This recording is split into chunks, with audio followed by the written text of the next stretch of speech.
ನನ್ನ ಪ್ರೀತಿಯ ವಿದ್ಯಾರ್ಥಿಗಳೇ ಹಾಗೂ ನಮ್ಮ ಕರ್ನಾಟಕ ಪಬ್ಲಿಕ್ ಶಾಲೆಯ ಎಲ್ಲ ನನ್ನ ಶಿಕ್ಷಕ ಕುಟುಂಬ ವರ್ಗದವರೇ,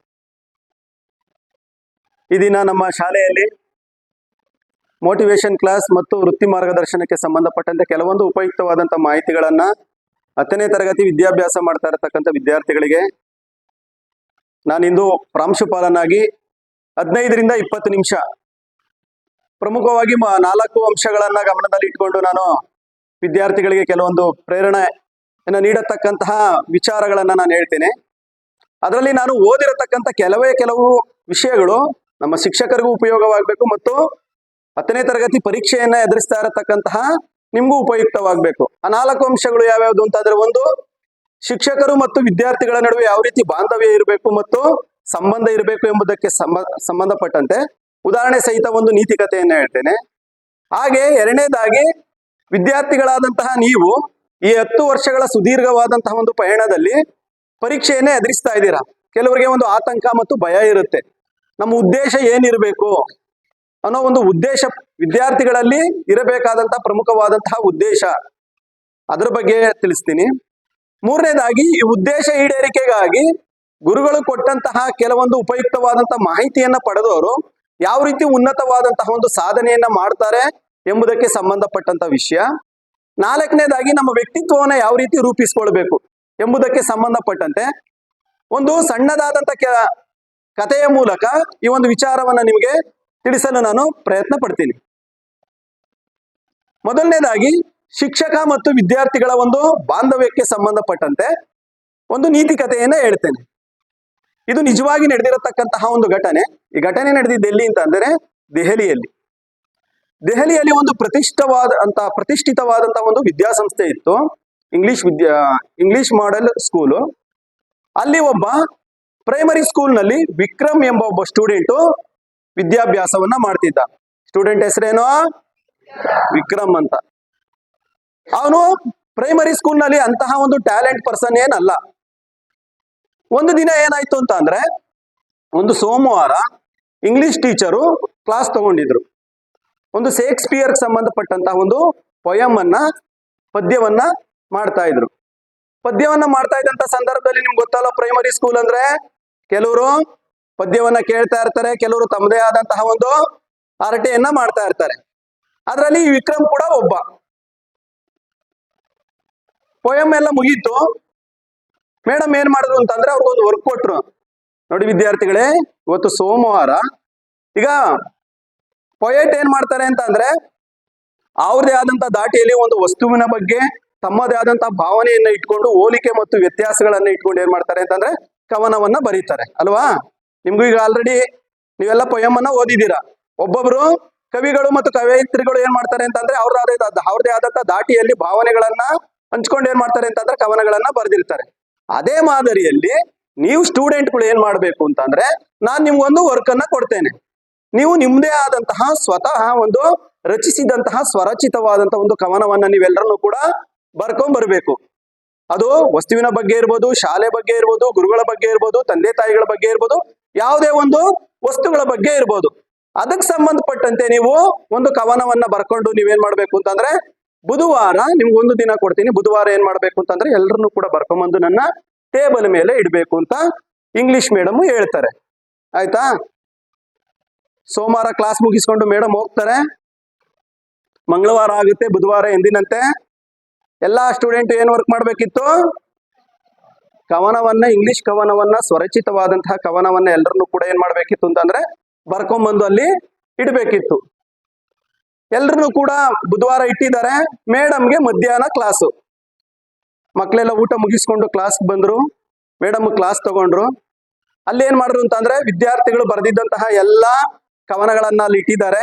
ಒಂದೊಂದೇ ತೆಗೆದು ಏನ್ ಮಾಡಿದ್ದಾರೆ ಅಂತಂದ್ರೆ, ಒಬ್ಬೊಬ್ಬ ಸ್ಟೂಡೆಂಟು ಏನ್ ಕವನವನ್ನ ಬರೆದಿದ್ದಾರೆ ಆ ಕವನವನ್ನ ಹೇಳ್ತಾ, ಇವರು ಭಾವನೆ ಚೆನ್ನಾಗಿದೆ, ಇವರು ಆಯ್ಕೆ ಮಾಡ್ಕೊಂಡಿರತಕ್ಕಂಥ ವಿಷಯ ವಸ್ತು ಚೆನ್ನಾಗಿದೆ, ಹೋಲಿಕೆ ಚೆನ್ನಾಗಿದೆ, ವ್ಯತ್ಯಾಸ ಚೆನ್ನಾಗಿದೆ ಅಂತ ಹೇಳಿ ಎಲ್ಲಾ ವಿದ್ಯಾರ್ಥಿಗಳ ಕವನವನ್ನ ಓದಿ ಮೇಡಮ್ ಏನ್ ಮಾಡ್ತಾರೆ ಅಂತಂದ್ರೆ ಮಕ್ಳುಗಳಿಗೆ ತಿಳಿಸ್ತಾರೆ. ಅವಾಗ ಯಾರ್ಯಾರು ಚೆನ್ನಾಗಿ ಬರೆದಿದ್ರೆ ಎಲ್ರಿಗೂ ಕೂಡ ಕ್ಲಾಪ್ಸ್ ಹಾಕ್ಸ್ತಾರೆ. ಮುಂದೆ ಅವರು ತಿದ್ಕೊಳ್ಬೇಕಾದಂತ ಕೆಲವೊಂದು ವಿಚಾರಗಳನ್ನು ಕೂಡ ಆ ಮಕ್ಳಿಗೆ ಹೇಳ್ತಾರೆ. ಎಲ್ಲರ ಒಂದು ಕವನವನ್ನ ಓದಿದ್ದಾಗುತ್ತೆ. ವಿಕ್ರಮ್ ಅನ್ನೋ ವಿದ್ಯಾರ್ಥಿ ಇದ್ದ ಅಂತ ಹೇಳಿದ್ನಲ್ಲ, ಆ ಒಂದು ಮಾತ್ರ ಹೇಳಿರೋದಿಲ್ಲ. ಅವನು ಮಧ್ಯದಲ್ಲಿ ನಿಂತ್ಕೊಂಡು ಎಲ್ರದ್ದು ಆಯ್ತು, ಇನ್ನೇನು ಕ್ಲಾಸ್ ಮುಗಿತಾ ಬಂತು, ಅವನು ನಿಂತ್ಕೊಂಡು ಮೇಡಮ್ ಅಂತಾನೆ. ಏನಪ್ಪ ವಿಕ್ರಮ್ ಅಂತಾರೆ. ಮೇಡಮ್ ಎಲ್ರದ್ದು ನೀವು ಕವನವನ್ನ ಓದಿ ಹೇಳಿದ್ರೆ ಮೋಸ್ಟ್ಲಿ ನಂದನ್ನ ನೀವು ನಾನು ಸ್ಟಾಫ್ ರೂಮ್ ಅಲ್ಲಿ ಇಟ್ಟಿದ್ದೆ ತಂದಿಲ್ಲ ಅನ್ಸುತ್ತೆ, ನನ್ನ ಕವನವನ್ನ ನೀವು ಓದಿಲ್ಲ ಮೇಡಮ್ ಅಂತ ಹೇಳ್ತಾನೆ. ಅವಾಗ ತುಂಬಿದ ಕ್ಲಾಸ್ನಲ್ಲಿ ಎಲ್ಲಾ ಮಕ್ಕಳು ಇದ್ದಾರೆ, ಸ್ಟಾಫ್ ರೂಮು ಪಕ್ಕನೇ ಇದೆ, ಟೀಚರ್ಸ್ ರೂಮ್ ಎಲ್ಲ.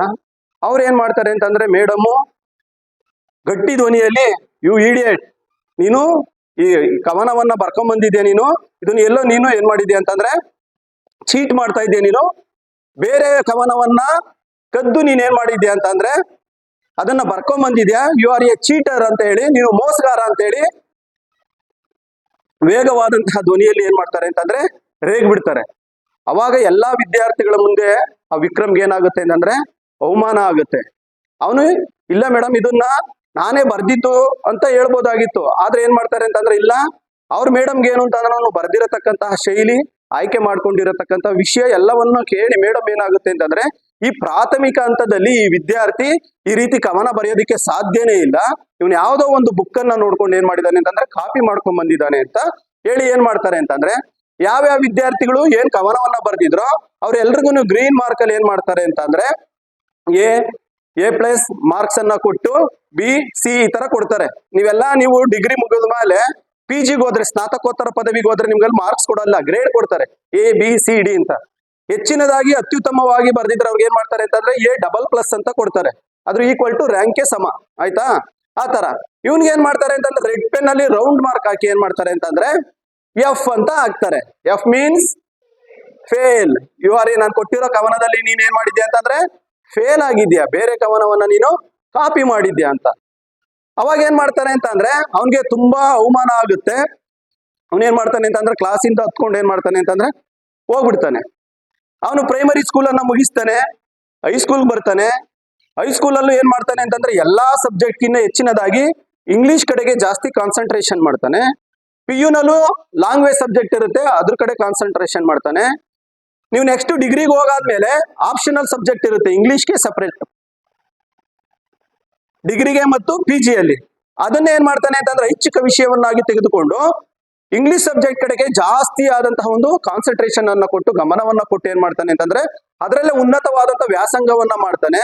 ಪ್ರಪಂಚದ ಬೇರೆ ಬೇರೆ ಕವನಗಳನ್ನ ಬರೆಯತಕ್ಕಂತಹ ಪೊಯೆಟ್ಸ್ ಗಳನ್ನ, ಕವಯಿತ್ರಿಗಳನ್ನ ಮೀಟ್ ಮಾಡಿ ಏನ್ ಮಾಡ್ತಾನೆ ಅಂತಂದ್ರೆ ಅವ್ರು ಅನುಸರಿಸತಕ್ಕಂತ ಮಾರ್ಗಗಳನ್ನ ಮತ್ತು ಅವ್ರು ಬರೆಯತಕ್ಕಂತ ರೀತಿ ದಾಟಿ ಎಲ್ಲವನ್ನ ತಿಳಿದುಕೊಂಡು ಏನ್ ಮಾಡ್ತಾನೆ ಅಂತಂದ್ರೆ PG ಮುಗಿದ ಕೂಡಲೇ ವರ್ಡ್ನಲ್ಲೇ ಫೇಮಸ್ ಪೊಯೆಟ್ ಆಗಿ ಹೋಗ್ತಾನೆ, ಸುಪ್ರಸಿದ್ಧವಾದಂತಹ ರಚನಾಕಾರ ಆಗ್ತಾನೆ, ಹಾಗೆಯೇ ಕವನಕಾರ ಆಗ್ತಾನೆ. ಇವನನ್ನ ಆಧುನಿಕ ಪ್ರಪಂಚದ ಧ್ರುವತಾರೆ ಅಂತಲೂ ಕೂಡ ಮೀಡಿಯಾದಲ್ಲಿ, ಪೇಪರ್ನಲ್ಲಿ ಎಲ್ಲವೂ ಕೂಡ ಏನು ಬರುತ್ತೆ. ಅವನಿಗೆ ಪ್ರತಿನಿತ್ಯ ಏನ್ ಮಾಡುತ್ತೆ ಅಂತಂದ್ರೆ ಪ್ರಪಂಚದ ಬೇರೆ ಬೇರೆ ರಾಷ್ಟ್ರಗಳಿಂದ ಇವನನ್ನ ಏನ್ ಮಾಡ್ತಾ ಇರ್ತಾರೆ ಅಂತಂದ್ರೆ ಮುಖ್ಯ ಅತಿಥಿಗಳಾಗಿ ಕರೀತಾ ಇರ್ತಾರೆ. ಹೀಗೆ ಪ್ರಪಂಚದ ಬೇರೆ ಬೇರೆ ರಾಷ್ಟ್ರಗಳಲ್ಲಿ ಅದ್ವಿತೀಯವಾದಂತಹ ಬರಹಗಾರ ಮತ್ತು ಕವಿ ಆಗಿದ್ದಂತಹ ಈತ ಏನ್ ಮಾಡ್ತಾನೆ ಅಂತಂದ್ರೆ ಒಮ್ಮೆ ರಾಷ್ಟ್ರಪತಿ ಭವನದಿಂದ ಇವನಿಗೆ ಕಾಲ್ ಬರುತ್ತೆ, ನೀವು ದೆಹಲಿಗೆ ಬರಬೇಕು, ರಾಷ್ಟ್ರಪತಿ ಮತ್ತು ಪ್ರಧಾನಮಂತ್ರಿ ಸಾಹಿತ್ಯಕ್ಕೆ ಸಂಬಂಧಪಟ್ಟಂತ ಒಂದು ಸುದ್ದಿಗೋಷ್ಠಿಯನ್ನು ಏರ್ಪಡಿಸಿದ್ದಾರೆ, ಅದ್ರಲ್ಲಿ ನೀವು ಭಾಗವಹಿಸಬೇಕು ಅಂತ. ಇವನ್ ಏನ್ ಮಾಡ್ತಾನೆ ಅಂತಂದ್ರೆ ದೆಹಲಿಯಲ್ಲಿ ಓದಿದ್ದು ಬೇರೆ ಬೇರೆ ರಾಷ್ಟ್ರಗಳಲ್ಲಿ ಏನ್ ಮಾಡ್ತಾ ಇರ್ತಾನೆ ಅಂತಂದ್ರೆ ಸಂಚರಿಸ್ತಾ ಇರ್ತಾನೆ. ಅಷ್ಟರ ಮಟ್ಟಿಗೆ ಸುಪ್ರಸಿದ್ಧವಾದಂತಹ ಕವಿ ಮತ್ತು ಸಾಹಿತಿ ಆಗಿರ್ತಾನೆ. ದೆಹಲಿಗೆ ಹೋದಂತಹ ಸಂದರ್ಭದಲ್ಲಿ ಸಂಜೆ ಒಂದು 5:30ಕ್ಕೆ ಒಂದು ಫೋನ್ ಕಾಲ್ ಬರುತ್ತೆ. ಯಾರಿಗೆ? ಈ ವಿಕ್ರಮ್ ಸಾಹಿತಿಗೆ ಫೋನ್ ಕಾಲ್ ಬಂದಂತ ಸಂದರ್ಭದಲ್ಲಿ ಒಬ್ಬ ವ್ಯಕ್ತಿ ಫೋನ್ ಮಾಡಿ ಏನ್ ಮಾಡ್ತಾನೆ ಅಂತಂದ್ರೆ, ಸರ್ ನಮಸ್ತೆ, ನಾನು ನಿಮ್ಮ ಪ್ರೈಮರಿ ಸ್ಕೂಲ್ನಲ್ಲಿ ಓದ್ತಾ ಇದ್ರಲ್ಲ ಒಬ್ರು ಮೇಡಮ್, ಅವ್ರ ಹಸ್ಬೆಂಡ್ ನಾನು ಮಾತಾಡ್ತಾ ಇರೋದು, ದಯವಿಟ್ಟು ನಮ್ಮ ಶ್ರೀಮತಿಯವರು ನಿಮ್ಮನ್ನ ಮೀಟ್ ಮಾಡ್ಬೇಕಂತೆ, ನೀವು ಒಂದು 6 ಗಂಟೆಗೆ ನಮ್ಮ ಮನೆಗೆ ಬರಬೇಕು ಅಂತ ಹೇಳ್ತಾನೆ. ಹೌದಾ, ಪ್ರೈಮರಿ ಸ್ಕೂಲಾ? ಪ್ರೈಮರಿ ಸ್ಕೂಲಲ್ಲಿ ಓದ್ತಾ ಇದ್ದವ್ರು ಎಲ್ಲ ಟೀಚರು ನನಗೆ ನೆನಪಲ್ಲಿ ಇದೆಯಲ್ಲ, ಯಾರವರು ಅಂತ ಹೇಳ್ತಾನೆ. ಅವಾಗ ಅವರು ನಿಮ್ಮ ಇಂಗ್ಲಿಷ್ ಮೇಡಮ್, ಅವ್ರು ನಿಮ್ಮನ್ನ ಮೀಟ್ ಮಾಡ್ಬೇಕಂತೆ, ಈಗಾಗಲೇ 2 ವರ್ಷದಿಂದ ಅವರು ಕ್ಯಾನ್ಸರ್ ರೋಗಕ್ಕೆ ತುತ್ತಾಗಿದ್ದಾರೆ, ಅವ್ರ ಮೇಲೆ ಕೂಡ ಎದ್ದೇಳಕ್ ಆಗ್ತಾ ಇಲ್ಲ, ದಯವಿಟ್ಟು ಅವರು 2 ವರ್ಷದಿಂದ ನಿಮ್ಮನ್ನ ಮೀಟ್ ಮಾಡಬೇಕು, ನಿಮ್ಮನ್ನ ನೋಡ್ಬೇಕು, ನಿಮ್ ಜೊತೆ ಮಾತಾಡ್ಬೇಕು ಅಂತ ತುಂಬಾ ಇಷ್ಟಪಡ್ತಾ ಇದ್ದಾರೆ, ದಯಮಾಡಿ ನೀವು ನಮ್ಮ ಮನೆಗೆ ಬರ್ಬೇಕು ಅಂತ ಹೇಳ್ತಾರೆ. ಅವಾಗ ಇಲ್ಲ ನಾನು ತುಂಬಾ ಬಿಸಿ ಇರ್ತೀನಿ, ಬರೋದಿಕ್ಕಾಗಲ್ಲ ಅಂತ. ಇಲ್ಲ, ಇದು ಅಮೂಲ್ಯವಾದ ಕ್ಷಣ, ನೀವು ಬರೀ 5 ನಿಮಿಷ ಬಂದೋದ್ರೆ ಸಾಕು, ನಮ್ಮ ಶ್ರೀಮತಿಯವ್ರಿಗೂ ಕೂಡ ಏನಾಗುತ್ತೆ ಅಂತಂದ್ರೆ ಸ್ವಲ್ಪ ಮನಸ್ಸಿಗೆ ತೃಪ್ತಿ ಆಗುತ್ತೆ, ದಯಮಾಡಿ ಬನ್ನಿ ಅಂತ ಹೇಳ್ತಾರೆ. ಅವಾಗ ಇವನೇನ್ ಮಾಡ್ತಾನೆ ಅಂತ ಅಂದ್ರೆ 5 ನಿಮಿಷ ನಾನು ನಿಮ್ಮ ಮನೆಗೆ ಬರ್ತೇನೆ, ಮೇಡಮ್ ಅನ್ನ ಮೀಟ್ ಮಾಡ್ತೇನೆ ಅಂತ ಹೇಳಿ ಏನ್ ಮಾಡ್ತಾನೆ ಅಂತಂದ್ರೆ ಆ ಪೊಯೆಟ್ ಸಾಹಿತಿ ಏನ್ ಮಾಡ್ತಾನೆ ಅಂತಂದ್ರೆ ಇವ್ರ ಮನೆಗೆ ಬರ್ತಾರೆ. ಯಾರು ಪ್ರೈಮರಿ ಸ್ಕೂಲ್ ನಲ್ಲಿ ಇವ್ರಿಗೆ ಇಂಗ್ಲಿಷ್ ಕ್ಲಾಸ್ ತಗೊಂಡಿದ್ರಲ್ಲ ಅವ್ರ ಮನೆಗೆ ಬರ್ತಾರೆ. ಮನೆಗೆ ಬಂದಂತ ಸಂದರ್ಭದಲ್ಲಿ ಚಿಕ್ಕದಾದಂತ ಪ್ರೈಮರಿ ಸ್ಕೂಲ್ ಟೀಚರ್ ಮನೆ, ಅಲ್ಲಿ ಒಂದು ಕಾಟ್ ಹಾಕಿದ್ದಾರೆ. ಕಾಟ್ ಮೇಲೆ ತುಂಬಾ ನಿರ್ಗತಿಕವಾದಂತಹ ಒಂದು ದೇಹವನ್ನು ಇಟ್ಕೊಂಡಿರತಕ್ಕಂತಹ ಇಂಗ್ಲಿಷ್ ಮೇಡಮ್ ಇದ್ದಾರೆ. ಆ ಮುಂದ್ಗಡೆ ಒಂದು ಸಣ್ಣದಾದಂತಹ ಒಂದು ಗ್ಲಾಸ್ ಅಲ್ಲಿ ನೀರಿಟ್ಟಿದ್ದಾರೆ. ಮುಂದೆ ಒಂದು ಕಪಾಟ್ ಇದೆ. ಆ ಕಪಾಟ್ ಪಕ್ಕದಲ್ಲಿ ಒಂದು ಸ್ಟೂಲ್ ಅನ್ನ ಹಾಕ್ತಾರೆ. ಈ ಇದು ಟೀಚರ್ಸ್ಗೆ ಏನು ಅಂತಂದ್ರೆ ಇಡೀ ಪ್ರಪಂಚದಲ್ಲೇ ಹೆಚ್ಚಿನದಾದಂತಹ ಒಂದು ಅವರು ಯಾವುದೇ ಒಂದು ಪ್ರಧಾನ ಮಂತ್ರಿ ಹುದ್ದೆಗೆ ಹೋಗ್ಲಿ, ರಾಷ್ಟ್ರಪತಿ ಹುದ್ದೆಗೆ ಹೋಗ್ಲಿ, ಅವ್ರು ನಾವು ಸ್ಟೂಡೆಂಟ್ ಆಗೇ ಕಾಣ್ತೀವಿ ಟೀಚರ್ಸ್. ವಿಕ್ರಮ್ ಈಗ ಬಂದೇನಪ್ಪ, ಬಾರಪ್ಪ ಇಲ್ಲಿ ಅಂತ ಹೇಳಿ ಏನ್ ಮಾಡ್ತಾರೆ ಅಂತಂದ್ರೆ ಇಲ್ಲಿ ಕುಂತ್ಕೋ ಅಂತ ಹೇಳ್ತಾರೆ. ಕುಂತ್ಕೊಂಡಂತ ಸಂದರ್ಭದಲ್ಲಿ ವಿಕ್ರಮ್ ಈಗ ಏನ್ ಮಾಡ್ತಾ ಇದ್ಯಾ, ನೀನು ಟಿವಿಲೆಲ್ಲ ನೋಡ್ದೆ, ನೀನು ತುಂಬಾ ಎತ್ತರಕ್ಕೆ ಬೆಳೆದಿದ್ಯಾ, ಒಳ್ಳೆ ಸಾಹಿತಿ ಆಗಿದ್ಯಾ ಅಂತ ಎಲ್ಲ ಹೇಳ್ತಾರೆ. ಅವಾಗ ಇವನು ಹೌದು ಹೌದು ಮೇಡಮ್, ನಾನು ಉನ್ನತ ಮಟ್ಟಕ್ಕೆ ಬೆಳೆದಿದ್ದೇನೆ. ಅದಕ್ಕೆ ಯಾರು ಕಾರಣ ಅಂತ ಅಂದ್ರೆ ನೀವೇ. ಆ ಒಂದು ಕ್ಲಾಸ್ ಅಲ್ಲಿ ನನ್ನನ್ನ ಅಂಗಿಸಿದ್ರಿಂದ ನಾನು ಇಂಗ್ಲಿಷ್ ಸಬ್ಜೆಕ್ಟ್ ಅನ್ನೇ ವ್ಯಾಸಂಗ ಮಾಡಿ ನಾನು ಏನ್ ಮಾಡಿದ್ದೇನೆ ಅಂತಂದ್ರೆ ಈ ಹಂತಕ್ಕೆ ಬಂದಿದ್ದೇನೆ ಅಂತ ಹೇಳ್ತಾರೆ. ಆಯ್ತಪ್ಪ, ನನಗೆ ತುಂಬಾ ಖುಷಿ ಆಯ್ತು. ಪ್ರಪಂಚದಲ್ಲಿ ಹೆಚ್ಚಿನದಾಗಿ ನಾವು ಸಾಧನೆ ಮಾಡದೇ ಇರೋದನ್ನ ನಮ್ಮ ಮಕ್ಕಳು ಸಾಧನೆ ಮಾಡಿದ್ರೆ ಅದನ್ನ ನಾವು ತುಂಬಾ ಖುಷಿ ಪಡ್ತೇವೆ ಅಂತ ಹೇಳಿ ಅವನ್ನೆಲ್ಲ ಕೂರಿಸಿ ಏನ್ ಮಾಡ್ತಾರೆ ಅಂತ ಅಂದ್ರೆ ನೀರನ್ನ ಕೊಡ್ತಾರೆ. ಅವ್ನು ಕುಡಿತಾನೆ. ಆಮೇಲೆ ಆ ಕಪಾಟ್ ನಲ್ಲಿ ಒಂದು ಬ್ರೌನ್ ಕಲರ್ ಫೈಲ್ ಇದೆ, ತಗೊಂಬ ವಿಕ್ರಮ್ ಅಂತ ಹೇಳ್ತಾರೆ. ಆ ಬ್ರೌನ್ ಕಲರ್ ಫೈಲ್ ಅನ್ನ ಅವನು ಏನ್ ಮಾಡ್ತಾನೆ ಅಂತಂದ್ರೆ ಹುಡುಕ್ಬಿಟ್ಟು ಏನ್ ಮಾಡ್ತಾನೆ, ತಂದು ಕೊಡ್ತಾನೆ. ಮೇಡಮ್ ಇದೇನಪ್ಪ ಮೇಡಮ್ ಫೈಲ್ ಅಂತ. ಆ ಫೈಲ್ ಅನ್ನ ತೆಗಿಯಪ್ಪ, ಓಪನ್ ಮಾಡಪ್ಪ ಅಂತಾರೆ. ಆ ಓಪನ್ ಮಾಡಿ ತೆಗ್ದಂತಹ ಸಂದರ್ಭದಲ್ಲಿ ಇವನು ಸುಮಾರು 25 ವರ್ಷಗಳ ಹಿಂದೆ ಬರ್ಕೊಟ್ಟಿದ್ನಲ್ಲ ಕವನ, ಆ ಕವನ ಅಲ್ಲಿರುತ್ತೆ. ಕವನ ಅಲ್ಲಿದ್ದಂತಹ ಸಂದರ್ಭದಲ್ಲಿ ಅದನ್ನ ತೆಗೆದು ನೋಡ್ತಾರೆ. ಅವ್ರಿಗೆ ಮೊದ್ಲೇನ್ ಹಾಕಿರ್ತಾರೆ ಮಾರ್ಕ್ಸು, ಎಫ್ ಅಂತ ಹಾಕಿರ್ತಾರಲ್ವಾ, ಎಫ್ ಮೀನ್ಸ್ ಫೇಲ್ ಅಂತ ಹಾಕಿರ್ತಾರೆ. ಅದನ್ನ ತೆಗೆದುಕೊಂಡು ಮೇಡಮ್ ಏನ್ ಮಾಡಿರ್ತಾರೆ ಅಂತಂದ್ರೆ ತಿದ್ದಿ ಗ್ರೀನ್ ಪೆನ್ ಅಲ್ಲಿ A++ ಅಂತ ಹಾಕಿರ್ತಾರೆ. ಅವಾಗ ಇವನ್ಗೆ ಕಣ್ಣಲ್ಲಿ ನೀರ್ ಬಂದ್ಬಿಡುತ್ತೆ. ಏನ್ ಮೇಡಮ್ ಇದು ಅಂತ ಅಂದಾಗ, ಇಲ್ಲಪ್ಪ, ಪ್ರಾಥಮಿಕ ಹಂತದಲ್ಲಿ ವಿದ್ಯಾರ್ಥಿಗಳಿಗೆ ಈ ಮಟ್ಟದ ಒಂದು ಕ್ರಿಯಾಶಕ್ತಿ ಇರುತ್ತೆ, ಆಲೋಚನೆ ಇರುತ್ತೆ ಅಂತ ನನ್ನ ಗಮನಕ್ಕೆ ಬರ್ಲಿಲ್ಲಪ್ಪ. ಆದ್ರೆ ನೀನ್ ಈ ಸಾಧನೆ ಮಾಡಿದಂತ ಸಂದರ್ಭದಲ್ಲಿ ನಾನು ಅದನ್ನ ತೆಗೆದುಕೊಂಡು ನೋಡ್ದೆ. ಅವಾಗ ನಾನು ಈ ತಪ್ಪು ಮಾಡಿದೆ ಅನ್ನೋ ಒಂದು ಆತ್ಮಸಾಕ್ಷಿ ನನ್ನ ಪದೇ ಪದೇ ಕಾಡ್ತಾ ಇತ್ತು. ಈ 2 ವರ್ಷದ ಹಿಂದೆ ನನಗೆ ತುಂಬಾ ಸುಸ್ತಾಗಿ ಆಸ್ಪತ್ರೆಗೆ ಹೋದಂತ ಸಂದರ್ಭದಲ್ಲಿ ಡಾಕ್ಟ್ರು ನಿಮ್ಗೆ ಕ್ಯಾನ್ಸರ್ ಇದೆ, ನೀವಿನ್ನ ಬದುಕೋದು ಒಂದು 2 ವರ್ಷ ಆದ್ರೂ ಕಷ್ಟ ಅಂತ ಹೇಳಿದ್ರು, ನೀವು ಬೇಗನೆ ಇದು ಸತ್ತೋಗ್ತೀರಾ ಅಂತ ಹೇಳಿದ್ದಾರೆ. ಆದ್ರಿಂದ ನಾನು ನಿನ್ನ ಒಮ್ಮೆನಾದ್ರೂ ಮೀಟ್ ಮಾಡ್ಬೇಕು ಅಂತ ನಾನು ಬೇರೆ ಬೇರೆ ಕಡೆ ಎಲ್ಲ ವಿಚಾರಿಸ್ದೆ. ನೀನ್ ಇವತ್ತು ಡೆಲ್ಲಿಗೆ ಬರ್ತೀಯ ಅಂತ ಗೊತ್ತಾಯ್ತು. ಅದಕ್ಕಾಗಿ ನಾನು ಮಾಡಿರತಕ್ಕಂತಹ ತಪ್ಪನ್ನ ನಿನಗೆ ನಿವೇದನೆ ಮಾಡ್ಬೇಕು ಅಂತ ಹೇಳಿದೆ ಅಂತ ಹೇಳ್ತಾರೆ. ಅವಾಗ ಏನಾಗ್ತಾನೆ ಅಂತಂದ್ರೆ ಅವನು ಸ್ಟೂಡೆಂಟ್ ಏನ್ ಮಾಡ್ತಾನೆ ಅಂತಂದ್ರೆ, ಇಲ್ಲ ಮೇಡಮ್ ಇದ್ರಲ್ಲಿ ಏನು ತಪ್ಪಿಲ್ಲ ನಿಮ್ದು. ಅಕಸ್ಮಾತ್ ನೀವು ಅವತ್ತು ನನ್ನನ್ನ ಎಲ್ರ ಮುಂದೆ ನೀನು ಚೀಟರ್ ಅಂತ ಅಂದಾಗ ನಾನು ಸ್ಟಾಫ್ ರೂಮ್ ಬಂದು ನಿಮ್ಗೆ ಹತ್ರ ವಿನಂತಿ ಮಾಡ್ಕೊಳ್ಬೇಕಿತ್ತು. ಮೇಡಮ್, ನಾನು ಇದನ್ನ ನಾನೇ ಸ್ವಂತ ಬರೆದಿತ್ತು ಅಂತ ನಾನು ನಿಮ್ಗೆ ಹೇಳಿದ್ರೆ ಅವತ್ತೇನಾಗ್ತಿತ್ತು ಅಂತಂದ್ರೆ ಮನಸ್ಸು ತಿಳಿ ಆಗ್ತಾ ಇತ್ತು. ಆದ್ರೆ ನೀವು ಒಂದು ಹಂತದಲ್ಲಿ ಅಹಮ್ಮಲ್ಲಿದ್ರಿ, ನಾನು ಕೂಡ ಅಹಮ್ಮಲ್ಲಿದ್ದೆ. ನಾನು ಅದನ್ನ ನಿಮ್ಗೆ ಹೇಳ್ಕೊಳ್ಳಿಲ್ಲ, ನೀವು ಕೂಡ ಮಾತನ್ನ ಕೇಳಲಿಲ್ಲ ಅಂತ ಹೇಳ್ತಾನೆ. ಅವಾಗ ಏನಾಗುತ್ತೆ ಅಂತ ಅಂದ್ರೆ, ಆಯ್ತಪ್ಪ, ನನಗೆ ಇವತ್ತು ಮನಸ್ಸಿಗೆ ಶಾಂತಿ ಆಯ್ತು. ನಾನು ಒಬ್ಬ ವಿದ್ಯಾರ್ಥಿಗೆ ಮೋಸ ಮಾಡಿದ್ನಲ್ಲ ಎಂಬ ಒಂದು ಚಿಂತೆ ಪದೇ ಪದೇ ಕಾಡ್ತಾ ಇತ್ತು. ಇನ್ನ ನೆಮ್ಮದಿಯಿಂದ ನಾನು ಪ್ರಾಣವನ್ನ ಬಿಡ್ತೇನೆ ಅಂತ ಹೇಳ್ತಾರೆ. ಆ 5 ನಿಮಿಷ ಮುಗಿಯುತ್ತೆ. ಅಷ್ಟರಲ್ಲಿ ಇವನ್ಗೆ ಪ್ರೆಸಿಡೆಂಟ್ ಆಫೀಸಿಂದ ಕಾಲ್ ಬರುತ್ತೆ. ಇವನೇನ್ ಮಾಡ್ತಾನೆ ಅಂತಂದ್ರೆ ಕಾರ್ನಲ್ಲಿ ಹತ್ಕೊಂಡು ಹೋಗ್ಬಿಡ್ತಾನೆ. ಹೋದಂತ ಸಂದರ್ಭದಲ್ಲಿ ಮತ್ತೆ ಬೆಳಿಗ್ಗೆ ಬಂದಂತ ಸಂದರ್ಭದಲ್ಲಿ ಅವರು ಹೋಮ್ವರ್ಕ್ ಮಾಡಿರೋದಿಲ್ಲ, ಅಥವಾ ಯಾವುದೇ ಒಂದು ಕೆಲಸವನ್ನ ಮಾಡಿರೋದಿಲ್ಲ, ಅಥವಾ ಕ್ಲಾಸಲ್ಲಿ ತಲಾಟೆ ಮಾಡ್ತಾ ಇದ್ದಾರೆ ಅಂದಾಗ ನಾವು ಶಿಕ್ಷಕರಾದಂತವ್ರು ಪಾಸಿಟಿವ್ ಆಗಿ ತಗೊಳ್ತಾರೆ. ಈಗ ವಿಕ್ರಮ್ ಏನ್ ಮಾಡ್ದ ಅಂತಂದ್ರೆ ಪಾಸಿಟಿವ್ ಆಗಿ ತಗೊಂಡು ಇಂಗ್ಲಿಷ್ ಸಬ್ಜೆಕ್ಟ್ ಓದಿ ಅವ್ನು ಏನ್ ಮಾಡ್ದ ಅಂತಂದ್ರೆ ಸಾಧನೆಯನ್ನ ಮಾಡ್ದ, ಖ್ಯಾತ ಸಾಹಿತಿ ಆದ. ಆದ್ರೆ ಇನ್ನು ಕೆಲವೊಂದು ವರ್ಗ ಇರುತ್ತೆ, ಅವ್ರು ಏನ್ ಮಾಡ್ತಾರೆ ಅಂತಂದ್ರೆ ಅದೇ ಸಬ್ಜೆಕ್ಟ್ ಅನ್ನ ವಿರೋಧಿಸೋದಿರ್ಬೋದು, ಅದು ಮ್ಯಾಥಮೆಟಿಕ್ಸ್ ಇರ್ಬೋದು, ಸೈನ್ಸ್ ಇರ್ಬೋದು, ಹಿಂದಿ ಇರ್ಬೋದು, ಆ ಸಬ್ಜೆಕ್ಟ್ ಅನ್ನ ವಿರೋಧಿಸುವುದರ ಜೊತೆಗೆ ಆ ಶಿಕ್ಷಕರನ್ನು ಕೂಡ ವಿರೋಧಿಸ್ತಾರೆ. ಆಗ್ಬಾರ್ದು. ಶಿಕ್ಷಕ ಮತ್ತು ವಿದ್ಯಾರ್ಥಿಗಳ ನಡುವಿನ ಸಂಬಂಧ ಏನಾಗಿರ್ಬೇಕು ಅಂತಂದ್ರೆ ಸ್ನೇಹಿತರಂತಿರ್ಬೇಕು ಎಂಬುದಕ್ಕೆ ಈ ಒಂದು ಸಣ್ಣದಾದಂತಹ ಒಂದು ನೀತಿಕತೆ. ಇದು ಶಿಕ್ಷಕ ಮತ್ತು ವಿದ್ಯಾರ್ಥಿಗಳ ನಡುವಿನ ಬಾಂಧವ್ಯಕ್ಕೆ ಸಂಬಂಧಪಟ್ಟಂತ ಒಂದು ಕತೆ. ಇನ್ನೊಂದು, ನೀವೆಲ್ಲರೂ ಕೂಡ SSLC ಪರೀಕ್ಷೆ ಬರೀತಾ ಇದ್ದೀರಾ ಅಲ್ವಾ? ನೀವೊಂದು ಉದ್ದೇಶವನ್ನ ಇಟ್ಕೊಂಡ್ ಬಂದಿರ್ತಾರೆ. ಏನ್ ನಿಮ್ಮ ಉದ್ದೇಶ? ನಿಮ್ಮ ಉದ್ದೇಶ ಏನು?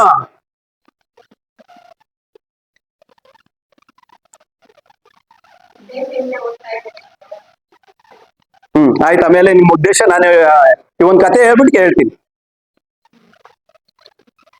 ಈ ಹಿಂದೆ ಪ್ರಾಚೀನ ಕಾಲದಲ್ಲೆಲ್ಲ ಈಗೆಲ್ಲ ಏನ್ ಮಾಡ್ತಾ ಇದ್ದಾರೆ ಅಂತಂದ್ರೆ ಪ್ರತಿಯೊಂದು ರಾಜ್ಯ ಮತ್ತು ರಾಷ್ಟ್ರದಲ್ಲಿ ಯಾರ ಆಡಳಿತವನ್ನ ನಡೆಸ್ತಾ ಇರೋದು? ರಾಜಕಾರಣಿಗಳು ಅಲ್ವಾ? ಇಡೀ ರಾಷ್ಟ್ರದ ಆಡಳಿತವನ್ನ ಪ್ರಧಾನಮಂತ್ರಿ ಮತ್ತು ಅವರ ನೇತೃತ್ವದ ಮಂತ್ರಿಮಂಡಲ ನೋಡ್ಕೊಳ್ಳುತ್ತೆ. ರಾಜ್ಯಗಳಲ್ಲಾದ್ರೆ ಮುಖ್ಯಮಂತ್ರಿ ಮತ್ತು ರಾಜ್ಯಪಾಲರು ನೋಡ್ಕೊಳ್ತಾರೆ. ಈ ಹಿಂದೆ ಎಲ್ಲ ಆಡಳಿತದ ಒಂದು ರಾಜ್ಯಭಾರವನ್ನೆಲ್ಲ ಮಾಡ್ತಾ ಇದ್ದವ್ರು ಯಾರು? ರಾಜರು ಅಥವಾ ಚಕ್ರವರ್ತಿ ಅಥವಾ ದೊರೆ ಅಂತ ಕರಿತೀವಿ. ಸೀಮಿತವಾದಂತ ಒಂದು ಪ್ರದೇಶ ಇರ್ತಿತ್ತು, ಅದನ್ನ ಅವ್ರು ಏನ್ ಮಾಡ್ತಿದ್ರು ಅಂತಂದ್ರೆ ಅಲ್ಲಿ ಆಡಳಿತವನ್ನ ನಡೆಸ್ಕೊಂಡು ಹೋಗ್ತಾ ಇದ್ರು. ಅವ್ರಿಗೆ ಆಡಳಿತದಲ್ಲಿ ಸಹಕಾರವನ್ನ ನೀಡಲು ಮಂತ್ರಿಗಳು ಇರ್ತಾ ಇದ್ರು, ಸೈನಿಕರು ಇರ್ತಾ ಇದ್ರು, ಪುರೋಹಿತರು ಇರ್ತಾ ಇದ್ರು, ಪ್ರಜೆಗಳು ಇರ್ತಾ ಇದ್ರು. ಹಿಂಗೆ ಒಂದು ವಿಶಾಲವಾದಂತ ಒಂದು ಸಾಮ್ರಾಜ್ಯ. ಅಲ್ಲಿ ಒಬ್ಬ ರಾಜ ಅವನೇನ್ ಮಾಡ್ತಾನೆ ಅಂತಂದ್ರೆ ಆಡಳಿತವನ್ನ ನಡೆಸ್ಕೊಂಡು ಹೋಗ್ತಾ ಇರ್ತಾನೆ. ಹೀಗೆ ಆಡಳಿತವನ್ನ ನಡೆಸ್ತಾ ಇದ್ದಂತ ಸಂದರ್ಭದಲ್ಲಿ ಒಮ್ಮೆ ಏನಾಗುತ್ತೆ ಅಂತಂದ್ರ ಆ ಸಾಮ್ರಾಜ್ಯದಲ್ಲಿ ಒಮ್ಮೆ ಭೀಕರವಾದಂತ ಒಂದು ಬರಗಾಲ ಬರುತ್ತೆ. ಬರಗಾಲದ ಕಾನ್ಸೆಪ್ಟ್ ಕೇಳಿದೀರಾ? ಏನ್ ಬರಗಾಲ ಅಂತಾರೆ? ಬೇಗ ಬೇಗ ಹೇಳ್ತಾ ಇರ್ಬೇಕು. ಹಾ, ಮಳೆ ಬರ್ದಲೆ ನೀರ್ ಇಲ್ದಲೆ ಇರುವಂತದ್ದು. ಮಳೆ ಬರಿಲ್ಲ ಅಂದ್ರೆ ಏನಾಗುತ್ತೆ? ಬೆಳೆ ಬೆಳಿತಾರ? ಬೆಳೆ ಇಲ್ಲ ಅಂದ್ರೆ ತಿನ್ನೋದಿಕ್ಕೆ ಆಹಾರ ಇರೋದಿಲ್ಲ, ಪ್ರಾಣಿ ಪಕ್ಷಿಗಳಿಗೂ ಕೂಡ ಆಹಾರ ಇರೋದಿಲ್ಲ. ಭೀಕರವಾದಂತ ಒಂದು ಬರಗಾಲ ಬರುತ್ತೆ. ಹಿಂದೆ ಎಲ್ಲ ಏನ್ ಮಾಡ್ತಿದ್ರು ಅಂತಂದ್ರೆ ಬರಗಾಲ ಮುಂದೆ ಬರ್ಬೋದು ಎಂಬ ಒಂದು ಸಂದರ್ಭ ಬರುತ್ತೆ ಅಂತ ಈಗೆಲ್ಲ ನಾವು ಟ್ಯಾಕ್ಸ್ ಅನ್ನ ಹಣದ ರೂಪದಲ್ಲಿ ಕಟ್ತೀವಿ ಅಲ್ವಾ? ಅವಾಗೆಲ್ಲ ಏನ್ ಮಾಡ್ತಿದ್ರು ಅಂತಂದ್ರೆ ಧಾನ್ಯಗಳ ರೂಪದಲ್ಲಿ ಕಟ್ತಾ ಇದ್ರು. ಇಂತಿಷ್ಟು ಎಕರೆ ಜಮೀನನ್ನ ಉಳುಮೆ ಮಾಡಿದ್ರೆ ಇಷ್ಟನ್ನ ಏನ್ ಮಾಡ್ಬೇಕಿತ್ತು ಅಂತಂದ್ರೆ ಪ್ರತಿಶತ ಇಷ್ಟ ಹಣ, ಇಷ್ಟು ದವಸ ಧಾನ್ಯವನ್ನ ಏನ್ ಮಾಡ್ಬೇಕಾಗಿತ್ತು ಅಂತಂದ್ರೆ ರಾಜನ್ಗೆ ತೆರಿಗೆ ರೂಪದಲ್ಲಿ ಕೊಡ್ಬೇಕಾಗಿತ್ತು. ಅದನ್ನ ಉಗ್ರಾಣ ಅಂತ ಮಾಡಿ ಅದನ್ನ ಏನ್ ಮಾಡ್ತಿದ್ರು ಅಂತಂದ್ರೆ ಸ್ಟೋರೇಜ್ ಮಾಡಿ ಈ ರೀತಿಯ ಸಂದರ್ಭ ಬಂದ್ರೆ ಏನ್ ಮಾಡ್ತಿದ್ರು ಅಂತಂದ್ರೆ ಜನರಿಗೆಲ್ಲ ಹಂಚ್ತಾ ಇದ್ರು. ಬರಗಾಲ ಬಂದಂತ ಸಂದರ್ಭದಲ್ಲಿ ಸಾಮ್ರಾಜ್ಯದ ರಾಜ್ಯದಲ್ಲೂ ಕೂಡ ಏನಾಯ್ತು ಅಂತಂದ್ರೆ ಅರಮನೆಯಲ್ಲೂ ಕೂಡ ಆಹಾರ ಧಾನ್ಯಗಳು ಖಾಲಿ ಆಯ್ತು, ಜನ ಮತ್ತು ಪ್ರಾಣಿ ಪಕ್ಷಿಗಳು ಸಾಯುವ ಸ್ಥಿತಿ ಬಂತು. ಅವಾಗೆಲ್ಲ ಏನಾಯ್ತು ಅಂತಂದ್ರೆ ಹಾಹಾಕಾರ ಎದ್ದೊಳ್ತು. ಅವಾಗೆಲ್ಲ ಏನ್ ಮಾಡಿದ್ರು ಅಂತಂದ್ರೆ ಜನ ಎಲ್ಲ ಒಳ್ಳೇದಾಗ್ತಿದ್ರೆ ಏನ್ ಮಾಡ್ತಾರೆ ಅಂತಂದ್ರೆ ರಾಜ ಒಳ್ಳೇನೋ, ಚೆನ್ನಾಗಿದೀವಿ ನಾವು ಸೌಖ್ಯವಾಗಿ ಅಂತ ರಾಜನೆಲ್ಲ ಹೊಗಳುತ್ತಾ ಇದ್ರು. ಯಾವಾಗ ಭೀಕರವಾದಂತ ಬರಗಾಲ ಬಂತು ಎಲ್ರು ಕೂಡ ರಾಜನನ್ನ ದೂಷಣೆ ಮಾಡೋದಕ್ಕೆ ಪ್ರಾರಂಭಿಸಿದ್ರು. ಈ ರಾಜ ಬಂದೇ ಬಂದ, ಬರಗಾಲ ಬಂತು, ಎಲ್ರು ಕೂಡ ಸಾಯ್ತಾ ಇದ್ದಾರೆ, ತಿನ್ನೋದಕ್ಕೆ ನಮ್ಗೆ ಆಹಾರವೂ ಕೂಡ ಇಲ್ಲ ಅಂತ ಹೇಳಿ. ಅವಾಗ ಇವನೇನ್ ಮಾಡ್ತಾನೆ ಅಂತಂದ್ರೆ ರಾಜನಾದವನಿಗೆ ಆಡಳಿತದಲ್ಲಿ ಸಹಕಾರವನ್ನ ನೀಡಲು, ಸಲಹೆಯನ್ನ ನೀಡಲು ಒಬ್ಬ ಮಂತ್ರಿ ಅಂತ ಇರ್ತಿದ್ದ. ಆ ಮಂತ್ರಿನ ಹೋಗಿ ಕೇಳ್ತಾನೆ, ಮಂತ್ರಿ ಈ ರೀತಿ ರಾಜ್ಯದಲ್ಲಿ ಭೀಕರವಾದಂತ ಬರಗಾಲ ಬಂದಿದೆ, ನಾವೀಗ ಏನ್ ಮಾಡೋದು ಅಂತ. ಅವಾಗ ಅವನೇನ್ ಹೇಳ್ತಾನೆ ಅಂತಂದ್ರೆ, ಮಹಾಸ್ವಾಮಿ ನಿಮ್ಮ ತಾತ ಇದ್ದಂತ ಸಂದರ್ಭದಲ್ಲಿ ಇದೇ ರೀತಿ ಬರಗಾಲ ಬಂದಿತ್ತು. ನಿಮ್ ತಾತ ಏನ್ ಮಾಡಿದ್ರು ಅಂತ ಅಂದ್ರೆ ಈ ನಮ್ಮ ರಾಜ್ಯ ಬಿಟ್ಟು ಒಂದು ಸ್ವಲ್ಪ ದೂರದಲ್ಲಿ ಒಂದು ದಟ್ಟವಾದಂತಹ ಒಂದು ಕಾಡಿದೆ, ಅರಣ್ಯ ಇದೆ. ಆ ಕಾಡು ಮಧ್ಯದಲ್ಲಿ ಒಬ್ಬ ಋಷಿ ಮುನಿ ಇದ್ದಾನೆ. ಋಷಿ ಮುನಿ ವಿಶೇಷವಾದಂತ ಮಂತ್ರಿಸಿದಂತ ಒಂದು ಮಾವನಣ್ಣನ ಕೊಡ್ತಾನೆ. ಆ ಮಾವನಣ್ಣನ ಸಾಮ್ರಾಜ್ಯಕ್ಕೆ ತಂದ್ರೆ ಏನಾಗುತ್ತೆ ಅಂತಂದ್ರೆ ಮತ್ತೆ ರಾಜ್ಯ ಸುಭಿಕ್ಷವಾಗುತ್ತೆ, ಬರಗಾಲ ಹೋಗುತ್ತೆ, ನೀವು ಅದನ್ನ ಮಾಡಿ ನೋಡಿ ಅಂತ ಹೇಳ್ತಾನೆ. ಅವಾಗ ಇವನೇನ್ ಮಾಡ್ತಾನೆ ಅಂತಂದ್ರೆ ರಾಜ ಮಂತ್ರಿ ಮಾತನ್ನ ಕೇಳಿ ಏನ್ ಮಾಡ್ತಾನೆ ಅಂತಂದ್ರೆ ಎಲ್ಲಾ ಸೈನಿಕರನ್ನ ಒಡಗೂಡಿ ಏನ್ ಮಾಡ್ತಾನೆ ಅಂತಂದ್ರೆ ರಾತ್ರಿ ಹೊತ್ತು ಪ್ರಯಾಣವನ್ನ ಬೆಳೆಸೋದಿಕ್ಕೆ ಪ್ರಾರಂಭಿಸ್ತಾನೆ. ಈಗಾದ್ರೆ ತಿರುಗಾಡೋದಿಕ್ಕೆ ಬಸ್ಸು, ಕಾರು, ವಿಮಾನ ಎಲ್ಲ ಇದೆ. ಅವಾಗೆಲ್ಲ ಎಂತಲ್ಲಿ ಓಡಾಡ್ತಾ ಇದ್ರು? ಕುದುರೆ ಗಾಡಿ, ಕುದುರೆಯಲ್ಲೆಲ್ಲ ಓಡಾಡ್ತಾ ಇದ್ರು. ವಸ್ತುಗಳನ್ನ ಸಾಗಿಸೋದಕ್ಕೆ ಪ್ರಾಣಿಗಳನ್ನ ಬಳಸ್ತಾ ಇದ್ರು. ಇವನೇನ್ ಮಾಡ್ತಾನೆ ಅಂತಂದ್ರೆ ಸೈನಿಕರನ್ನೆಲ್ಲ ಸೇರಿಸ್ಕೊಂಡು ಇವ್ರು ಏನ್ ಮಾಡ್ತಾರೆ ಅಂತಂದ್ರೆ ಋಷಿ ಇರತಕ್ಕಂತಹ ದಟ್ಟವಾದಂತಹ ಅರಣ್ಯದ ಕಡೆಗೆ ಪ್ರಯಾಣವನ್ನ ರಾತ್ರಿ ವೇಳೆ ಸೈನಿಕರು ಮತ್ತು ರಾಜೆಯ ಮಂತ್ರಿ ಏನ್ ಮಾಡ್ತಾರೆ ಅಂತಂದ್ರೆ ಬೆಳೆಸ್ತಂತ ಸಂದರ್ಭದಲ್ಲಿ, ಪ್ರಯಾಣವನ್ನ ಬೆಳೆಸ್ತಂತ ಸಂದರ್ಭದಲ್ಲಿ ಮಧ್ಯರಾತ್ರಿ ಆಗುತ್ತೆ. ದಟ್ಟವಾದಂತಹ ಅರಣ್ಯ ಮಧ್ಯಭಾಗದಲ್ಲಿ ಮಂತ್ರಿ ಹೇಳಿದಂತಹ ಒಂದು ಕುಟೀರ ಸಿಗುತ್ತೆ. ಆ ಕುಟೀರದಲ್ಲಿ ಋಷಿ ಮುನಿನೂ ಇರ್ತಾನೆ. ಋಷಿ ಮುನಿ ಅವನನ್ನ ವಿಶೇಷವಾಗಿ ಆಹ್ವಾನಿಸ್ತಾನೆ. ಅವನು ಬಂದಂತ ಸಂದರ್ಭದಲ್ಲಿ ಹಣ್ಣು ಹಂಪಲುಗಳನ್ನ ಕೊಟ್ಟು ಅವ್ರ ಆಯಾಸವನ್ನ ನಿವಾರಿಸ್ತಾನೆ. ನಿವಾರಿಸಿ ಸ್ವಾಮಿ ಅವ್ರು ಬಂದಿರತಕ್ಕಂಥ ಉದ್ದೇಶವನ್ನ ತಿಳ್ಕೊಳ್ತಾನೆ. ಅವನೇನ್ ಉದ್ದೇಶ ಇದ್ದಿತ್ತು, ಏನ್ ಬಂದಿರ್ತಾನೆ ರಾಜ? ಬೇಗ ಬೇಗ ರಿಯಾಕ್ಷನ್ ಮಾಡ್ಬೇಕು. ಮಾವನಣ್ಣನು ನಮ್ಮ ರಾಜ್ಯದಲ್ಲಿ ಈ ರೀತಿ ಬರಗಾಲ ಬಂದಿದೆ, ಅದಕ್ಕಾಗಿ ನಾವ್ ಏನ್ ಮಾಡ್ತೀವಿ ಅಂತಂದ್ರೆ ವಿಶೇಷವಾದಂತ ಮಾವನಣ್ಣನ ನೀವು ಮಂತ್ರಿಸಿದಂತ ಮಾವನಣ್ಣನ ಕೊಡ್ತೀರಂತೆ, ಅದನ್ನ ದಯಮಾಡಿ ಕೊಡಿ, ನಾವು ತೆಗೆದುಕೊಂಡು ಬೆಳಗ್ಗೆ ಹೋಗ್ತೀವಿ ಅಂತ. ಆಯ್ತು, ನಾನು ಬೆಳಗ್ಗೆ ಕೊಡ್ತೇನೆ, ನೀವು ಅಲ್ಲಿವರೆಗೂ ನೀವು ವಿಶ್ರಾಂತಿ ತಾಳಿ ಅಂತ ಕುಟೀರದಲ್ಲಿ ಬಿಟ್ಟು ಹೋಗ್ತಾರೆ. ಆಗ ಋಷಿಮುನಿ ಇದ್ದಂತಹ ಒಂದು ಆಶ್ರಮದಲ್ಲಿ ಸಾಕಷ್ಟು ಹಾಲನ್ನ ಕೊಡತಕ್ಕಂತ ಹಸುಗಳಿರ್ತವೆ, ಜಿಂಕೆಗಳಿರ್ತವೆ, ನವಿಲುಗಳಿರ್ತವೆ. ಅದೆಲ್ಲಕ್ಕಿಂತ ಮುಖ್ಯವಾಗಿ ಚಿನ್ನ, ಬೆಳ್ಳಿ ಆಭರಣಗಳಿರ್ತವೆ. ಹಾಗೆ ಋಷಿ ಮುನಿಗೆ ಒಬ್ಳು ಸುಂದರವಾದಂತಹ ಒಬ್ಳು ಮಗಳು ಕೂಡ ಇರ್ತಾರೆ. ಇವನೇನ್ ಮಾಡ್ತಾನೆ ಅಂತಂದ್ರೆ ಮಲಿಕೊಳ್ತಾನೆ ಆಶ್ರಮದಲ್ಲಿ. ಮಲ್ಕೊಂಡಂತ ಸಂದರ್ಭದಲ್ಲಿ ಇವನಿಗೆ ಕೆಟ್ಟ ಆಲೋಚನೆಗಳೇ ಬರ್ತವೆ. ಹೌದು, ಋಷಿ ಇರೋನು ಒಬ್ಬನೇ, ಇಲ್ಲಿ ಹೆಚ್ಚಿನದಾದಂತಹ ಹಾಲು ಕೊಡತಕ್ಕಂಥ ಹಸುಗಳಿದಾವೆ, ಜಿಂಕೆಗಳಿದಾವೆ, ರತ್ನಾಭರಣಗಳಿದಾವೆ.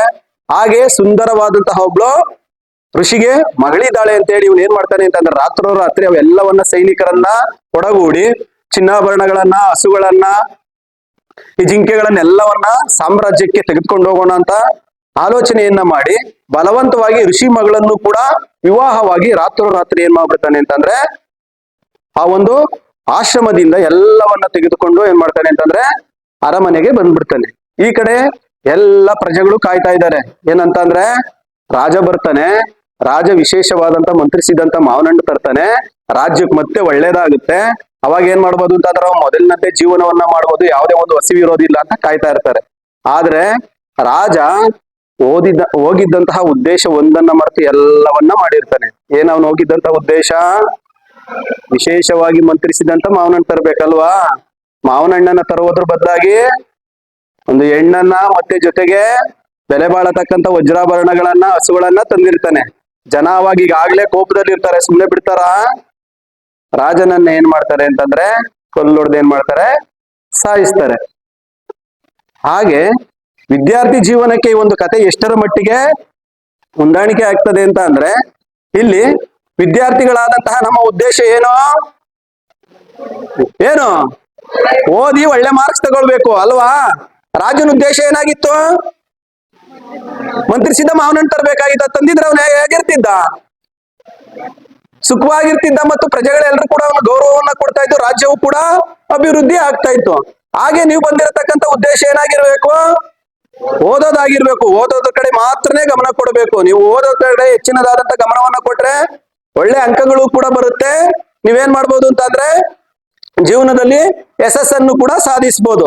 ಅದ್ರ ಬದಲಾಗಿ ಉದ್ದೇಶವನ್ನ ಮರೆತು ಮೊಬೈಲ್ ನೋಡ್ಕೊಂಡು ಕುತ್ಕೊಳ್ಳೋದು, ಪಾಠ ಮಾಡ್ಬೇಕಾದ್ರೆ ಅವ್ರ ಜೊತೆ ತೀಟೆ ಮಾಡ್ಕೊಂಡು ಕುತ್ಕೊಳ್ಳೋದು, ಸರಿಯಾಗಿ ಕ್ಲಾಸ್ ಬರ್ದೇನೆ ಇರೋದು, ಆತರ ಎಲ್ಲ ಮಾಡಿದ್ರೆ ರಾಜನ್ಗೆ ಯಾವ ರೀತಿ ದುರ್ಗತಿ ಬಂತು? ನಿಮ್ಗೂ ಕೂಡ ಅದೇ ರೀತಿಯ ಒಂದು ದುರ್ಗತಿ ಬರುತ್ತೆ. ಆದ್ರಿಂದ ನಾವ್ ಯಾವತ್ತೇ ಆಗ್ಲಿ ನಾವಿಲ್ಲಿ ಬಂದಿರೋದೇನಕ್ಕೆ? ಓದೋದಿಕ್ಕೆ. ಓದೋ ಕಡೆ ಹೆಚ್ಚಿನದಾದಂತ ಗಮನವನ್ನ ಕೊಡಬೇಕು. ಆ ಉದ್ದೇಶದ ಕಡೆ ಹೆಚ್ಚಿನದಾದಂತ ನಾವು ಏನ್ ಬಂದಿದೀವಿ ಅನ್ನೋದನ್ನ ಗಮನದಲ್ಲಿ ಇಟ್ಕೊಂಡು ನಾವು ಓದಿದ್ರೆ ಏನ್ ಮಾಡ್ಬೋದು ಅಂತಂದ್ರೆ ಜೀವನದಲ್ಲಿ ನಾವು ಯಶಸ್ಸನ್ನ ಸಾಧಿಸಬಹುದು ಅಲ್ವಾ? ಇನ್ನು ಮೂರನೇದಾಗಿ 4 ಜನ ವಿದ್ಯಾರ್ಥಿಗಳು ಇರ್ತಾರೆ. ಅವ್ರು ಏನ್ ಮಾಡ್ತಾರೆ ಅಂತ ಅಂದ್ರೆ ಒಂದು ಆಶ್ರಮದಲ್ಲಿ ವಿದ್ಯಾಭ್ಯಾಸವನ್ನ ಮಾಡ್ತಾ ಇರ್ತಾರೆ. ಗುರುಕುಲ ಅಂತ ಕರೀತಾರೆ ಈ ಹಿಂದೆ. ಗುರುಕುಲ ಅಂತ ಅಂದ್ರೆ ಆಗಿನ ಕಾಲದಲ್ಲಿ ನೀವೀಗೆಲ್ಲ ಪೆನ್ನು, ಪುಸ್ತಕ ಎಲ್ಲ ತರ್ತೀರಲ್ವಾ, ಸ್ಲೇಟು ಎಲ್ಲ. ಆಗೆಲ್ಲ ಏನ್ ಮಾಡ್ತಿದ್ರು ಅಂತಂದ್ರೆ ಮಣ್ಣಿನ ಮೇಲೆ ಬರ್ಸ್ತಾ ಇರೋರು. ಯಾಕೆ ಆಗಿನ ಕಾಲದವ್ರಿಗೆ ಹೆಚ್ಚಿನದಾದಂತ ನೆನಪಿನ ಶಕ್ತಿ ಇರ್ತಿತ್ತು ಅಂತಂದ್ರೆ ನಾವು ಹೇಳೋದನ್ನ ಬರ್ಕೊಳ್ಳಿ ಅಂತ ಪೆನ್ ಕೊಟ್ರು ಕೂಡ ಬರ್ಕೊಳ್ಳೋದಿಲ್ಲ, ನೀವು ಕೇಳಿಸ್ಕೊಳ್ಳೋದಿಲ್ಲ. ಅವರು ಒಮ್ಮೆ ಗುರು ಬರ್ದಿದ್ದನ್ನ ಎಲ್ಲವನ್ನ ಏನ್ ಮಾಡ್ಬೇಕಾಗಿತ್ತು ಅಂತಂದ್ರೆ ನೆಲದ ಮೇಲೆ ಬರೆದು ತೋರಿಸ್ಬೇಕಾಗಿತ್ತು. ಆ ರೀತಿಯ ಒಂದು ವಿದ್ಯಾರ್ಜನೆ. ಹಿಂಗೆ ಗುರು ಏನ್ ಮಾಡ್ತಾ ಇರ್ತಾರೆ ಅಂತಂದ್ರೆ 4 ಜನ ಶಿಷ್ಯರು ಏನ್ ಮಾಡ್ತಾರೆ ಅಂತಂದ್ರೆ ಒಬ್ಬ ಪ್ರತಿಷ್ಠವಾದಂತಹ ಒಬ್ಬ ಗುರು ಹತ್ರ ವಿದ್ಯಾಭ್ಯಾಸವನ್ನ ಪಡೆಯೋದಿಕ್ಕೆ ಹೋಗಿರ್ತಾರೆ. ವಿದ್ಯಾಭ್ಯಾಸವನ್ನ ಎಲ್ಲವನ್ನ ಮುಗಿಸ್ತಾರೆ. ಮುಗಿಸಾದ್ಮೇಲೆ ಅವ್ರು ಏನ್ ಮಾಡ್ತಾರೆ ಅಂತಂದ್ರೆ ದೂರದ ಊರಿಗೆ 4 ಜನ ತೆರಳಬೇಕಾಗಿರುತ್ತೆ. ಅವಾಗ ಇವ್ರು 4 ಜನ ವಿದ್ಯಾರ್ಥಿಗಳು ಏನ್ ಮಾಡ್ತಾರೆ ಅಂತಂದ್ರೆ ಗುರುಗಳ ಹತ್ರ ಹೋಗಿ ಏನ್ ಮಾಡ್ತಾರೆ ಅಂತಂದ್ರೆ, ನಮ್ಗೆ ಇಷ್ಟು ವರ್ಷ ನೀವು ವಿದ್ಯಾಭ್ಯಾಸವನ್ನ ಕಲ್ಸ್ಕೊಟ್ಟಿದ್ದೀರಾ ಗುರುಗಳೇ, ನಾವ್ ಇವಾಗ ಎಲ್ಲರೂ ಕೂಡ ನಮ್ಮ ಮನೆ ಸೇರ್ಕೊಳ್ತಾ ಇದೀವಿ, ಜ್ಞಾನಾರ್ಜನೆ ಎಲ್ಲವನ್ನ ಪಡೆದಿದ್ದೀವಿ, ಕೊನೆಯದಾಗಿ ನಮ್ಗೆ ಏನಾದ್ರೂ ಒಂದು ಆಶೀರ್ವಚನವನ್ನ ನೀಡಿ ಅಂತ ಏನ್ ಮಾಡ್ತಾರೆ ಅಂತಂದ್ರೆ ಗುರುಗಳ ಹತ್ರ ಈ 4 ಜನ ವಿದ್ಯಾರ್ಥಿಗಳು ಕೇಳ್ಕೊಳ್ತಾರೆ. ಈ ವಿದ್ಯಾಭ್ಯಾಸವನ್ನ ಪಡೆದಿದ್ರಲ್ಲ ಆ 4 ಜನ ವಿದ್ಯಾರ್ಥಿಗಳು. ಅವಾಗ ಗುರು ಏನ್ ಹೇಳ್ತಾನೆ ಅಂತಂದ್ರೆ, ಇಷ್ಟು ವರ್ಷ ನೀವು ನಾನು ಹೇಳಿದಂತ ಎಲ್ಲಾ ವಿಷಯವನ್ನ ಕೇಳಿದ್ದೀರಿ, ನೀವು ನಮ್ಮ ಮನೆಗೆ ತೆರಳುತ್ತಾ ಇದ್ದೀರಾ. ಈ ಮಾರ್ಗ ಮಧ್ಯದಲ್ಲಿ ಹೋಗ್ಬೇಕಾದ್ರೆ ನೀವು ರಾತ್ರಿ ಪ್ರಯಾಣವನ್ನ ಬೆಳೆಸ್ಬಿಡಿ. ಬೆಳಗ್ಗೆ ಹೊತ್ತೆಲ್ಲ ತುಂಬಾ ಬಿಸಿಲು ಇರುತ್ತೆ. ಹೋಗ್ಬೇಕಾದ್ರೆ ಈ ದಟ್ಟವಾದಂತ ಅರಣ್ಯದ ಮಧ್ಯಭಾಗದಲ್ಲಿ ಒಂದು ಬತ್ತೋಗಿರತಕ್ಕಂತ ಒಂದು ಸರೋವರ ಇದೆ. ಆ ಸರೋವರದಲ್ಲಿ ವಿಶೇಷವಾದಂತ ಕೆಲವೊಂದು ಕಲ್ಲುಗಳಿವೆ. ಆ ಕಲ್ಲುಗಳನ್ನ ಯಾರು ಎಷ್ಟು ಬೇಕೋ ಅಷ್ಟನ್ನು ತೆಗೆದುಕೊಂಡೋಗಿ, ಆದ್ರಿಂದ ನಿಮ್ಗೆ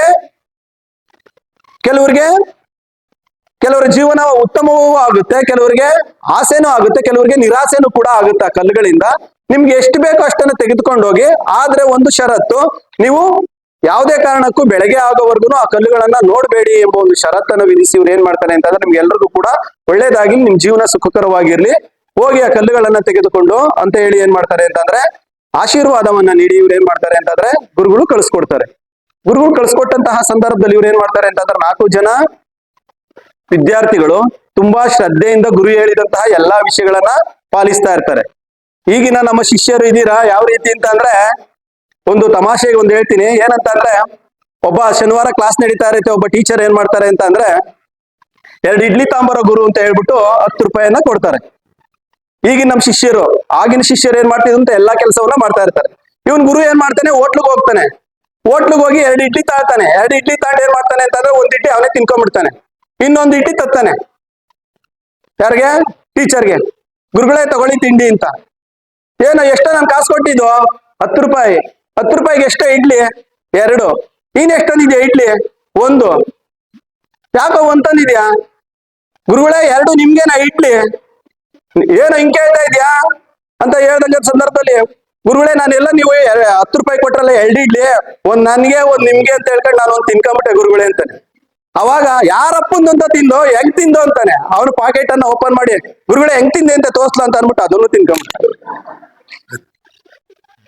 ಇಂಥ ಶಿಷ್ಯರು. ಇವ್ರು ಏನ್ ಮಾಡ್ತಾರೆ ಅಂತಂದ್ರೆ, ಈ ಕತೆಗೆ ಬರೋಣ. ಇವರೆಲ್ಲ ವಿದ್ಯಾಭ್ಯಾಸ ಮುಗಿಸ್ಕೊಂಡು ಹೊರಟಂತಹ ಇವ್ರು ಏನ್ ಮಾಡ್ತಾರೆ ಅಂತಂದ್ರೆ, ಕಾಡು ಮಧ್ಯದಲ್ಲಿ ಪ್ರಯಾಣವನ್ನ ಬೆಳೆಸ್ತಾ ಇರ್ತಾರೆ. ಗುರು ಹೇಳಿದಂತ ವಿಷಯ ತಲೆಲೇ ಇರುತ್ತೆ. ಅರಣ್ಯ ಮಧ್ಯಭಾಗಕ್ಕೆ ಬರ್ತಾರೆ. ಅಲ್ಲಿ ಬೆಳದಿಂಗಳು ಇರುತ್ತೆ. ಹೋದಂತ ಸಂದರ್ಭದಲ್ಲಿ ಆದ್ರೂ ಕೂಡ ಕತ್ತು ತುಂಬಾ ಇರುತ್ತೆ. ಗುರು ಹೇಳಿದ್ರಲ್ಲ, ಆ ಸಮುದ್ರದ ಇದು ಸರೋವರದ ಬತ್ತೋಗಿರೋ ಸರೋವರದಲ್ಲಿ ಕಲ್ಲುಗಳು ಇರ್ತವೆ ಅಂತ. 4 ಜನ ವಿದ್ಯಾರ್ಥಿಗಳಲ್ಲಿ ಒಬ್ಬ ಏನ್ ಮಾಡ್ತಾನೆ ಅಂತ ಅಂದ್ರೆ, ಗುರು ಹೇಳಿದ ಮಾತಿನ ಮೇಲೆ ತುಂಬಾ ಭಕ್ತಿ. ಅವನೇನ್ ಮಾಡ್ತಾನೆ, ಅಲ್ಲ ಎಷ್ಟು ಸಿಗ್ತಾವೋ ಅಷ್ಟು ಕಲ್ಲುಗಳನ್ನ ತಗೊಂಡು 2 ಜೋಬ್ಗಳಿಗೆ ತುಂಬ್ಕೊತಾನೆ ಒಬ್ಬ ಶಿಷ್ಯ. ಇನ್ನೊಬ್ಬ ಏನ್ ಮಾಡ್ತಾನೆ ಅಂತ ಅಂದ್ರೆ, ಗುರುಗಳು ಹೇಳಿರೋ ಕಲ್ಲು ನಮ್ಮೂರಲ್ಲೇ ಸಿಗಲ್ವೇನೋ ಅಂತೇಳಿ 2 ಕಲ್ಲು ಹಾಕತಾನೆ. ಇನ್ನೊಬ್ಬ ನಮ್ಮ ಮನೆ ಹತ್ರನೇ ಸಾಕಷ್ಟು ಲೋಡ್ ಗಟ್ಲೆ ಕಲ್ಲವೆ ಅಂತ ಅವನು 1 ಹಾಕತಾನೆ.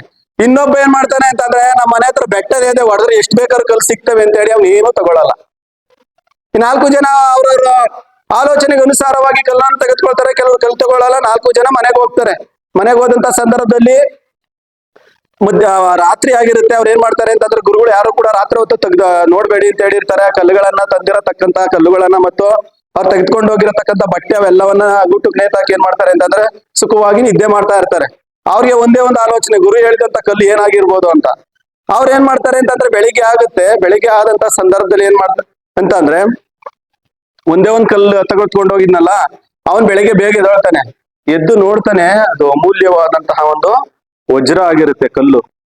ಅವನಿಗೆ ಒಂದ್ ಕಡೆ ಆ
ಒಂದು ಕಥೆಯ ಮೂಲಕ ನಮಗೆ ತಿಳಿಸ್ಕೊಟ್ಟಿದ್ದಾರೆ.